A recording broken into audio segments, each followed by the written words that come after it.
감사합니다. 오늘은 두려워하지 말라라는 제목으로 설교 말씀을 준비했습니다. 여호수아서 1장 9절에 내가 네게 명령한 것이 아니냐, 강하고 담대하라, 두려워하지 말며 놀라지 말라, 네가 어디로 가든지 네 하나님 여호와가 너와 함께 하느니라 하시니라. 아멘입니까? 아멘. 네, 이 말씀을 우리 항상 기억해야 돼. 왜냐하면 인간은 항상 그 마음에 두려움이 있습니다. 여러 가지 이유가 있는 것 같지만 태생적으로 인간의 한계가 있기 때문에 두려워할 수가 있습니다. 내 마음에 그 두려움이 엄습해 올 때, 내가 어떤 일을 이루어야 되는데 그것을 이루지 못하고 어떻게 해야 될까? 또 어떤 어려운 일을 당했을 때 그 일을 어떻게 처리해야 될까? 또 내게 병이 생겼을 때 나는 어떻게 이 병을 이겨낼 수 있을까? 또는 내게 죽음이 가까울 때 그 죽음을 어떻게 극복할 수 있을까? 라고 하는 인간으로서의 가장 그 저변에 흐르는 두려움을 우리가 스스로는 이겨내기가 참 힘든 것이에요. 요 근래에 우리 손주들이 화장실을 갈 때 무섭다는 거예요, 두렵다는 거예요. 그래서 아니 뭐가 두렵냐, 화장실에 가 불 켜고 환하게 들어가서 볼일을 보면 되지 않냐. 어이구 무서우니까 할아버지 할머니 옆에 있어 주세요 그러는 거예요. 그래서 왜 그럴까 봤더니 만화 영화에서 무슨 귀신 만화 영화를 봤는지 아니면은 그때가 그런 두려움을 느끼는 그런 때인지 모르겠지만 하여튼 그 어린아이들도 두려움을 갖는 것을 볼 때 참 희한하다 그런 생각을 했습니다. 그런데 오늘 여호수아에 나오는 그런 장면도, 여호수아는 참으로 그 전쟁을 수행하면서 혁혁한 공헌을 이루었던 장수였죠. 그는 모세의 후계자로서 모세 못지않는 그런 능력을 가진 장수였습니다. 그런데 유독히 여호수아서에서만 이렇게 두려움에 대한 얘기가 많이 나와요. 그래서 저는 거꾸로 여호수아고 강하고 용감하고 또 정복을 많이 했던 그런 장수였지만은 그 마음에 두려움이 많이 있었지 않겠는가 그런 생각을 해봤습니다. 왜냐하면 여호수아서에 두려워하지 말라라는 얘기가 많이 나오기 때문입니다. 아마 그가 기도할 때 하나님으로 받던 그 음성이 두려워하지 말라, 내가 너와 함께 함이니라 라고 하는 메시지를 많이 들었던 것 같아요. 그러면 여호수아는 왜 그런 두려움이 있었을까? 첫째는 모세와 자기 자신을 비교할 때 상당한 인간적인 두려움이 있었던 것 같아요. 모세는 너무너무 위대했어요. 모든 백성들이 또 하나님께서 인정하는 그런 지도자였잖아요. 모세는 하나님을 직접 만난 사람입니다.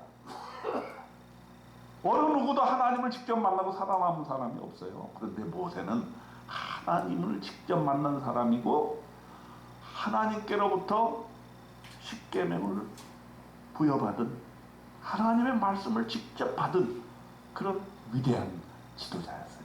그리고 이스라엘 민족을 애굽에서 구출해내서 광야 40년 동안 그 어려운 시기를 잘 버텨낸 사람이었습니다.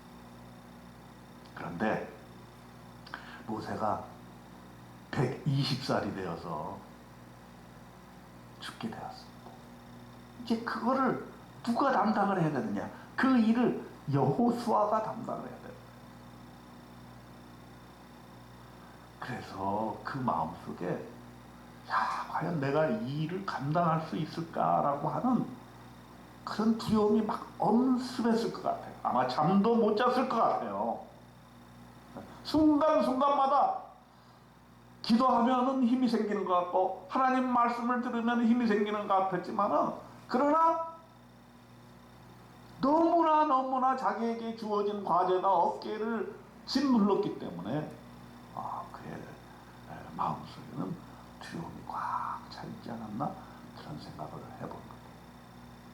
그리고 모세가 남겨준 과제, 그것은 하나님의 약속의 땅, 젖과 꿀이 흐르는 땅, 가나안 땅을 정복하는 이 과제, 이 과제를 앞으로 실현해야 되는데 과연 그것을 내가 할 수 있을까라고 하는 그러한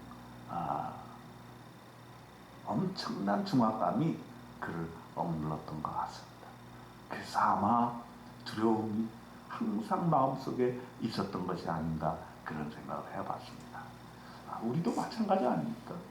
우리도 사실은 겉으로 볼 때는 뭐 그냥 열심히 하면 된다, 믿음 가지고 하자 이렇게 하지만 우리 마음속에는 간혹 두려움이 엄습해 올 때가 있습니다. 어떤 일을 놓고 그 일 때문에 밤잠을 설칠 때가 많지 않습니까?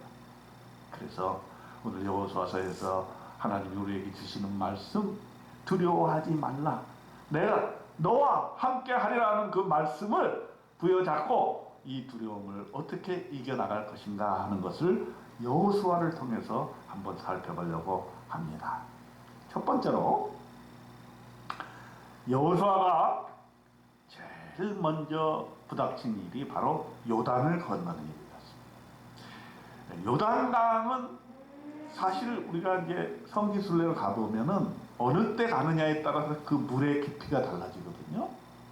그래서 보통은 이제 사람이 들어가서 세례를 받을 수 있을 정도 그렇게 물이 차죠. 그러니까 뭐 그 정도면 건널 수 있을 만한 그런 곳이라고 볼 수가 있어요. 그런데 지금 여호수아가 요단강을 건넌 그때는 성경에 보니까 곡식을 추수하는 그런 기간이었기 때문에 그때는 물이 막 엄청나게 많이 불어나서 물이 막 넘쳤다고 했어요. 그러니까 그것은 그냥 걸어 들어가면은 다 빠져 죽을 수밖에 없는 그런 강이 되어버렸다는 것이죠. 첫 번째 만난 이 난관을 여호수아가 이것을 어떻게 돌파를 해야 되느냐, 이것을 우리는 보게 될 것입니다. 그런데 이제 여호수아를 잘 읽어보면 여호수아가 이런 난관을 극복해 나가는 것, 전쟁을 통해서 장애물을 극복해 나가는 것, 성을 점령할 때에 두 가지 중요한 원리가 있어요. 첫째는 어떤 일을 당했을 때, 어떤 일을 접했을 때, 자기에게 두려움이 엄습했을 때 제일 먼저 한 일은 뭐냐? 하나님의 말씀을 듣는 것이죠. 어떤 전쟁을 할 때 뭐 군사들을 훈련하고 창을 준비하고 사람들을 모집하고 이런 것 이전에 제일 먼저 했던 것은 하나님의 말씀을 청종했다는 것이죠. 그것이 바로 여호수아의 승리 방정식이에요. 먼저 하나님의 말씀을 듣고 그 말씀하신 대로 그대로 순종해 나갈 때 그 두려움을 이기고 성을 점령했던 것을 볼 수가 있습니다. 자, 요단강은 마찬가지예요. 자, 요단강을 이렇게 건너가야 됩니다. 근데 그 건너가야만 젖과 꿀이 흐르는 땅을 접하게 되고 거기서 전투를 하게 되는 것입니다. 그런데 건너지 못하면 전투를 해보기 전에 다 강에 빠져 죽게 되는 거죠. 어떻게 했습니까? 기도했습니다. 여호수아가 기도를 했습니다. 자, 장면을 한번 보시다. 여호수아서 3장 기도를 한번 보시기 바랍니다.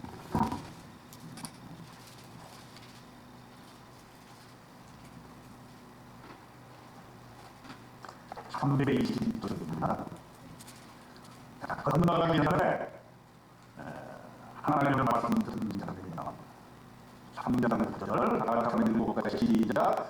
여호수아가 이스라엘 자손에게 이르되 이리 와서 너희의 하나님 여호와의 말씀을 들으라 하고,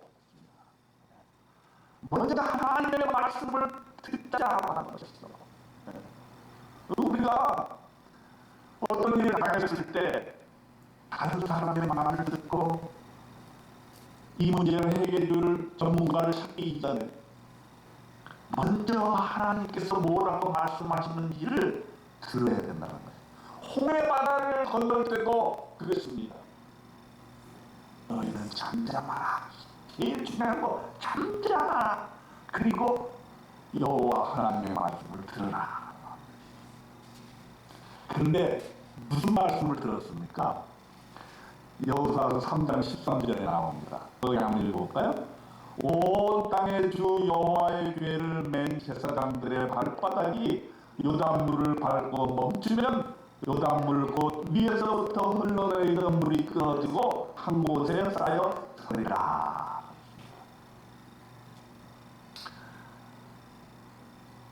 하느님의 법궤 궤를 맨 제사장이 먼저 가서 물을 믿으면 그 물이 멈춰설 것이다.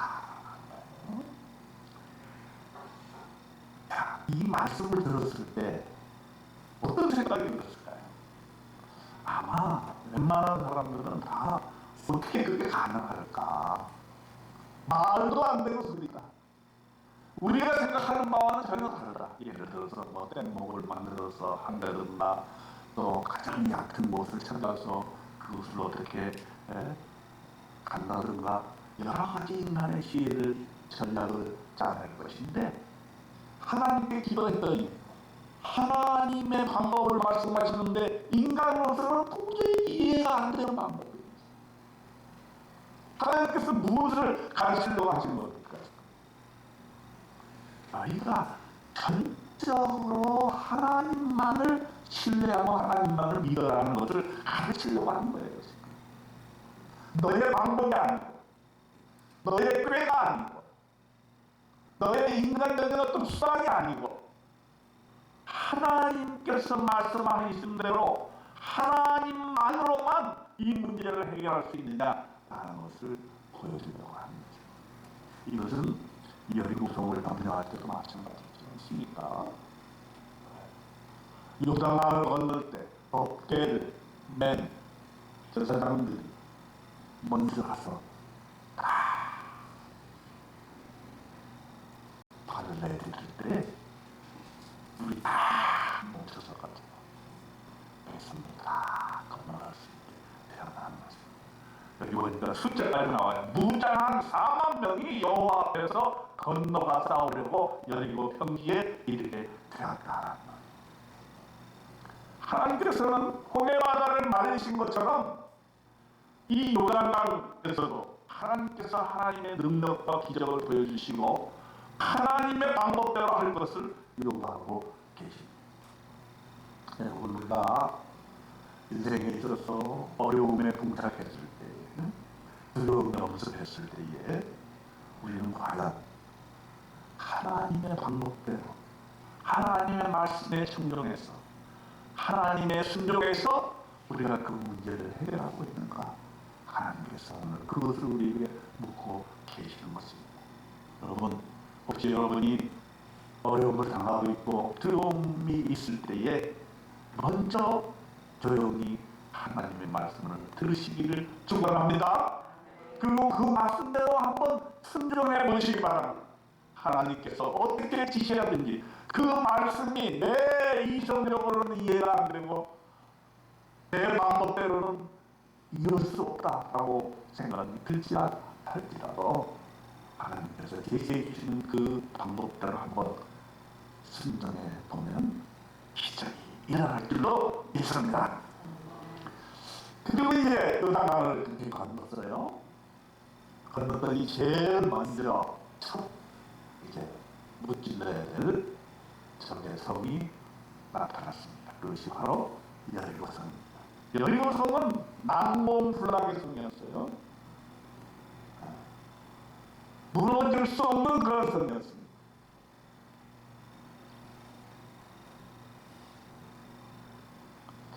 하나님께서 기도하니까 이때도 전혀 인간의 이론과 인간의 생각과는 전혀 다른 말씀을 하시는 거예요. 뭐라고 그러셨어요? 6장 3절 4절 한번 봅시다.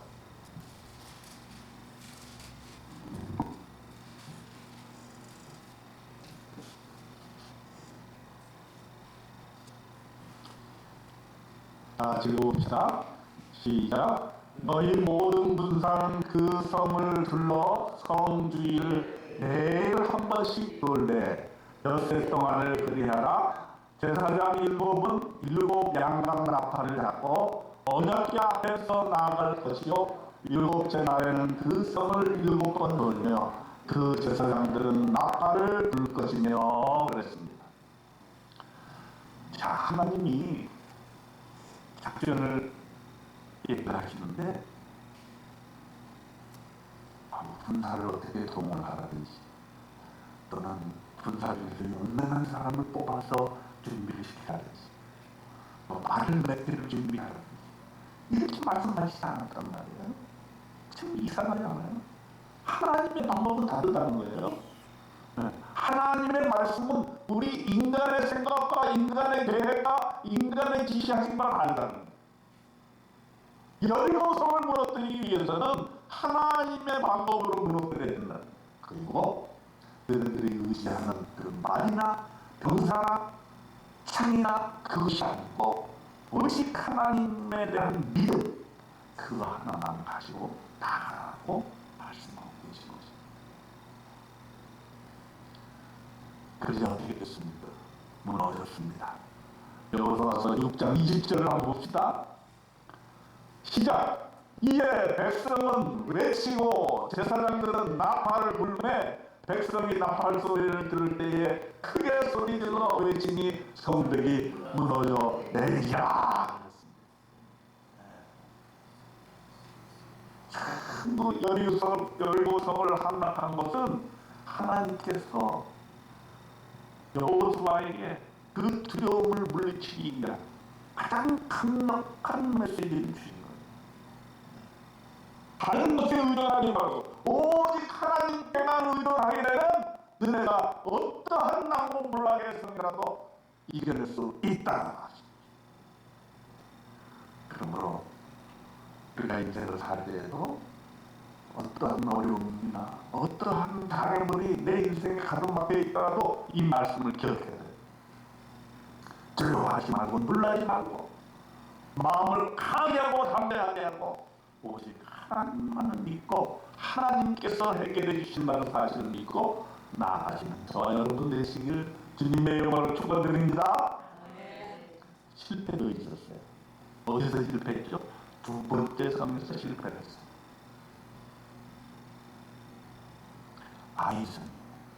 아이성은 여리고성에 비하면 아무것도 아니야.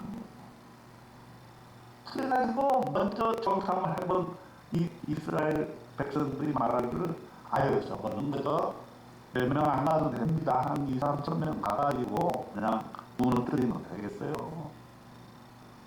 근데 그러니까 이 아이성 처음에 점령할 때는 기도했다는 말이 없어. 그 방법 어때요? 방심하고 전화하신 거지. 3,000명을 뽑았어요. 아이성을 보냈어요. 아이성 가기도 전에 말이죠. 이스라엘 병사들이 죽기 시작했어요. 한 36명이 넘어져서 이스라엘 백성들이 혼비백산을 하고 도망을 갔습니다. 그래서 여호수아 7장 5절에 보니까 백성들의 마음이 녹아 물같이 된지라. 기도하지 않고 하나님의 말씀을 성경하지 않았다고. 그러니까 자기 군대 가지고 자기 힘만 믿고 저 정도 아이성 정도는 아무것도 아니다라고 생각하고 갔더니 맨것 별 볼 일 없는 적군에게 완전히 당하고 몰살당할 것까지 했던 것입니다. 더 나아가서 죄가 있었어요. 죄. 여기에 그 유명한 아간의 범죄가 나옵니다. 이스라엘 자손들이 온전히 바친 물건으로 말미암아 범죄하였으니 이는 유다 지파 세라의 증손 삽비의 손자 갈미의 아들 아간이 온전히 바친 물건을 가졌습니다. 여호와께서 이스라엘 자손들에게 진노하시니라. 여호수아 7장 1절에 나옵니다. 이 말은 뭐냐면 백성 가운데 죄가 있었어요.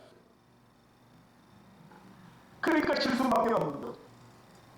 왜 그러냐면 하나님께서 명령을 내리셨거든요.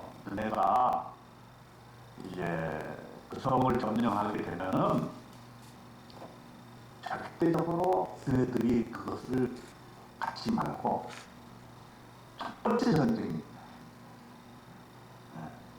그 성을 점령할 때 그것을 다 온전히 하나님께 바쳐.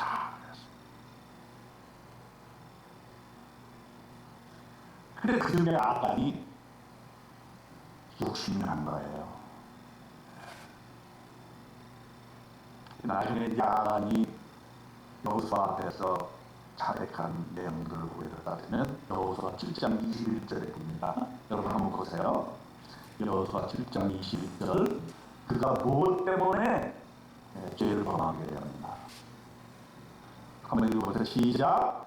내가 노력한 물건 중에 시날산의 아름다운 외투 한 벌과 은 200세겔과 그 무게가 50세겔 되는 금덩이 하나를 보고 판매어 가졌느니라.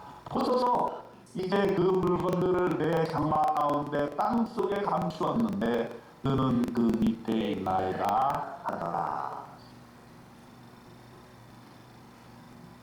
재물의 욕심이 생긴 거죠. 여기 보니까 아주 그 표현도 시적이에요.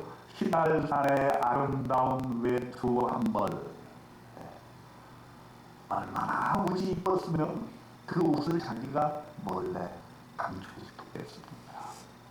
또 은 200세겔, 또 그 무게가 50세겔 되는 금덩이 하나를 보고 욕심이 생겼던 거예요. 그러니까 하나님께서는 이 모든 것을 하나님께 나 바쳐라. 여러 가지 이유가 있을 거예요. 첫 번째 정죄에 새긴 것 때문에 첫 번째 것을 하나님께 다 돌려드려라 했는데 아간이 그 하나님의 말씀을 정중치 아니하고 마음에 욕심이 생겼던 거예요. 그래서 그것을 다 가져다가 자기 집 가운데 땅속에 감추어 두었던 것이에요. 그것이 바로 이스라엘 백성이 전쟁에서 패할 수밖에 없는 하나의 죄가 되었던 것입니다. 재물을 바라보면 우리의 판단력이 흐려지게 됩니다. 우리가 하나님의 말씀을 듣고 순종하면 다른 데를 갈 수 있지만 그렇지 아니하고 하나님의 말씀보다 더 금덩이에 눈을 두게 되면 우리는 우리의 삶에 있어서 진리의 길을 가기보다는 세상의 길을 갈 수밖에 없고 그렇게 되면 우리는 하나님 앞에서 불순종하게 되는 죄를 범하게 되고 그 불순종에 대한 대가는 전쟁에서 패할 수밖에 없다라고 하는 것입니다. 그래서 여호수아가 어떻게 했습니까? 여호수아가 항상 잘할 것 같지만 이 아이성 전투에서 보면 허점을 들고 있잖아요. 준비하지 않냐고, 기도하지 않냐고, 하나님의 말씀 충족하지 않냐고, 또 백성들이 범했는데도 그것을 깨닫지 못하고. 그런데 하나님께서 깨닫게 해주시니까 어떻게 했습니까? 여호수아가 옷을 찢고 이스라엘 장로들과 함께 여호와의 궤 앞에서 땅에 엎드려 머리에 티끌을 뒤집어 쓰고 저물도록 있다가 여호수아 10장 6절에 철저하게 회개를 한 거예요. 하나님 앞에 죄를 범하게 되면 두려움이 오게 됩니다. 그 두려움을 이길 수 있는 방법은 철저하게 하나님 앞에 회개하는 것입니다. 그러면 하나님께서 회복을 시켜주신 것이죠. 그리고 여호수아는 자기가 나서서 백성의 죄를 회개할 뿐만 아니라 그 백성의 죄에 대한 대가를 치루었습니다. 여호수아에 보면은 여호수아가 이스라엘 모든 사람과 더불어 세라의 아들 아간을 잡고 그 은과 그 외투와 그 금덩이와 그 아들들과 그 딸들과 그의 소들과 그의 나귀들과 그의 땀들과 그의 장막과 그에 속한 모든 것을 이끌고 아울 골짜기로 가서 돌로 치고 불사르고 그 위에 돌무더기를 크게 쌓았더니 그랬습니다. 이 말 뭡니까? 아간의 범죄에 대해서 대가를 치르게 했다는 얘기지. 그가 숨겨놨던 은과 외투와 금돈 또 그의 소유 모든 것을 다 홀짝에 넣고 불사르고 돌로 쳐서 그것이 오늘까지 아골골짜기에 남아 있다는 것입니다. 이렇게 철저하게 회개한 다음에 드디어 아이성을 다시 공격해서 이길 수 있게 되었습니다. 하나님께서는 이런 경험을 하게 한 다음에 여호수아 8장 2절을 보면은 너는 여리고와 그 왕에게 행한 것 같이 아이와 그 왕에게 행하되 오직 거기서 탈취한 물건과 가축은 스스로 가지라.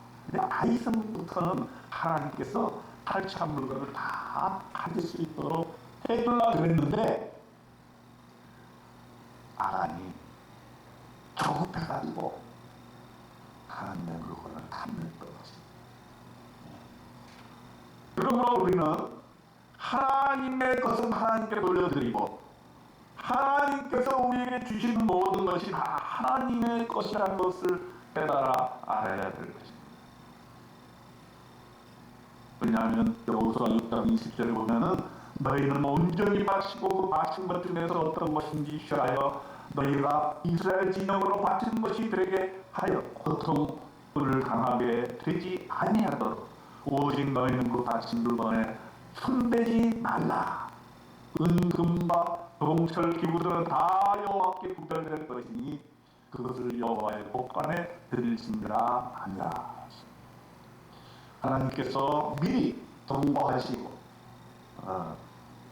첫 번째 전투에서 얻은 것은 다 하나님께로 돌리라고 하는 그 경고를 무시하고 아간이 욕심을 내고 탐욕을 부리게 되었을 때에 자기 자신이 파멸할 뿐만 아니라 이스라엘 백성들이 아이성 전투에서 실패하게 되는 그 결과를 가져오게 된 것입니다. 그러므로 저와 여러분은 여기서 교훈을 얻어야 됩니다. 우리가 하나님의 말씀을 순종할 때에 우리에게 있어지는 그 탐욕과 육신의 정욕과 하나님 이외의 것들에 대해서 하나님보다 더 사랑하는 그런 마음이 있다고 한다면 우리는 그것을 하나님 앞에 내어놓고 회개하고 하나님 앞으로 돌아와야 한다는 사실을 우리가 깨달아 알게 된 것이 바로 아이성의 전투였던 것입니다. 이와 같이 하나님께서 우리에게 어떤 어려움을 주실 때에 또 두려움이 있게 되었을 때 우리가 두려움을 이겨내는 것은 분명합니다. 먼저 하나님 앞에 서서 하나님의 말씀을 들어야 된다는 것이요. 그리고 그 말씀을 있는 그대로 순종하게 될 때 그 두려움이 사라지고 우리에게 놀라운 승리의 삶을 부여하게 된다는 것을 우리가 알아야 될 것입니다.